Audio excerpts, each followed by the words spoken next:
We proceed with our study of endgame strategy, and now I would like to show you my game against international master from Poland, Miroslav Grabarczyk, played in Bundesliga in 2004.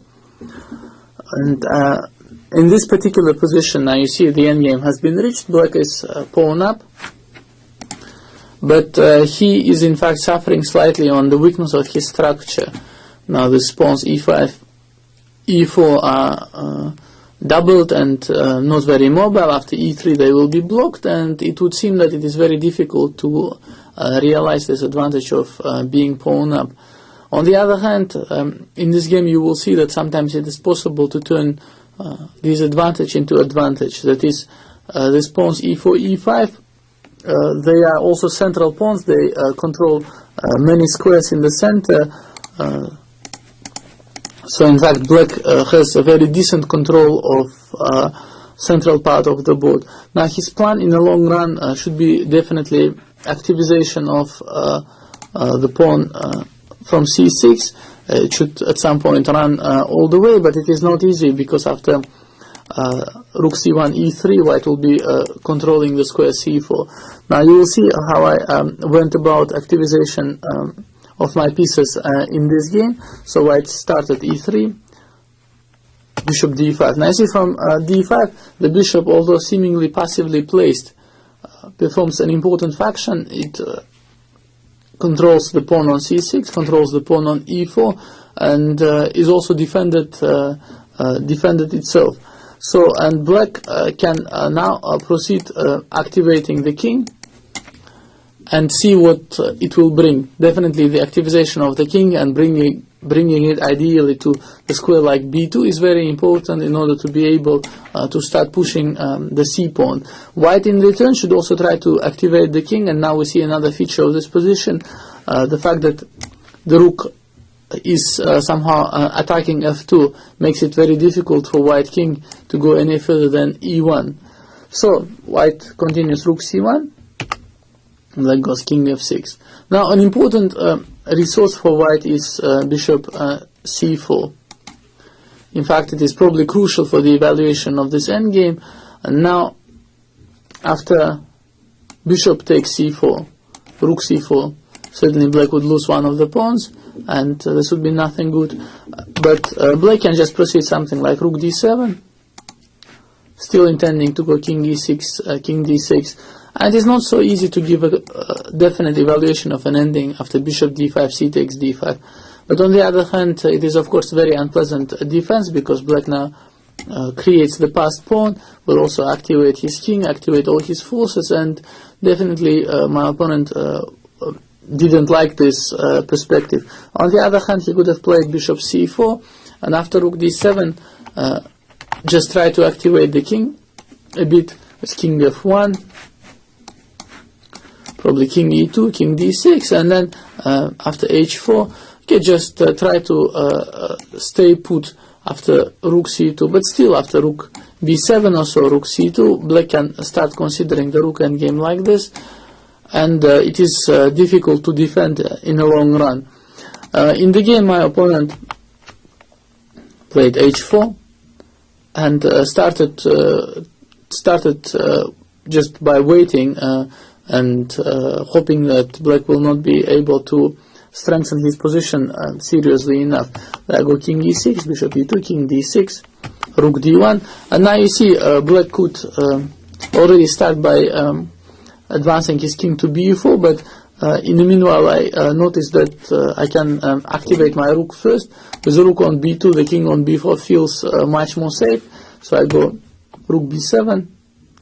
And now you see, after several moves, black is still following his plan of bringing his king to d6, and white did little in return, so played a bit without plan, played rook c1, rook d1, played h4, and now we already see that black made a lot of progress. Above all, his king is becoming very active, and the white king is a bit late. So now white tries to do it as well. King f1, rook b2, king b2, king e1, and king c5. And so the black's activization is obtaining very dangerous proportions. Now rook is on b2, also limiting the movement of the king on e1. The king is coming to c3, and you see it is important to notice that although black is a pawn up and it is a passed pawn, black does not start immediately by pushing the pawn.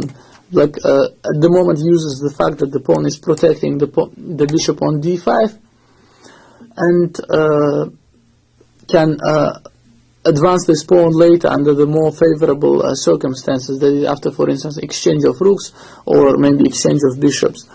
So white goes g4, threatening at some point to go g5, fixing the pawn on h7, and although it would be difficult to imagine that white would ever get so active so as to threaten the pawn on h7, it can still be useful to prevent this. h6, g5, takes, and king b4. So here this is move 40, both players were out of time trouble, and now it is interesting to see a new feature of this position, that is by bringing all his pieces to active position, black managed not only to improve his chances of ever pushing the pawn, black also started creating immediate threats. Now you see the king on e1 feels pretty unsafe after bishop b3, king c3, with an idea to create mating threats. So you see very often the pawn up, the passed pawn remains a threat which in this case is stronger than its execution. So you see white played bishop a6, bishop b3, and now after the move like rook a1, already rook a2 would probably be leading to a winning bishop ending, and also because the rook is not so very active on a1, black could start also pushing the pawn to c5. Now white tries to create counterplay, goes rook d6, attacking the pawns c6 and g6, but in return black starts really the mating attack, using all his active pieces to attack the white king on e1. And this is also important to notice when you have an active position, also in the endgame, even with very minor pieces, you can create serious threats to your opponent's king, and very often it is the fastest way to realize the advantage. So in this case, I go rook b1 and rook a1. So using the small tactical trick, after rook c6, rook a6 would be winning the material. So he goes bishop b7, and now you see I go bishop c4, only move, rook a2 check. So the mating net is beginning to tighten after king c1, king c3. Now you see white cannot do anything against very serious threats. So he goes back to e1, king c3. Now it is a slightly unusual way of realizing the material advantage. Black just went forward, and now although his pawns are hanging, all this is not important because he created the threat of rook e2, rook f2, and the rook cannot go to g6 because of rook a1 mate. So white still tries bishop c6. Now you see the passed pawn has disappeared, and it has never even moved, but its presence, its potential threat of advancing has enabled black to activate all his pieces. Now rook e2, king d1, rook f2. The mate is threatened, and after rook f6, rook g2, still with the threat of mate, white went king e1. Now rook g1, king f2, rook g5 is not so rook f1 is not made because of king g3, but black can first take rook takes g5, and now the threat rook g1, rook f1, rook f6 would win a rook, and if white leaves with his rook from the f file in order to defend against this, then rook f5 is made. And finally, if white goes king f2, then rook f5, g takes f5, followed by king d2, bishop d3, f4. It's just 2 pawns up in a bishop ending, and black is winning. So you see, I think it's a very instructive ending, although in the beginning it looked as if white has very serious chances to hold, because it was difficult to activate the passed pawn. Black prevailed because he managed to activate his pieces before he started pushing his passed pawn, and in fact his activation was so decisive that he never ever pushed this pawn, and the pawn served as an additional threat, which sort of limited white's options, because any exchanges also would have been decisive, because this pawn would start moving.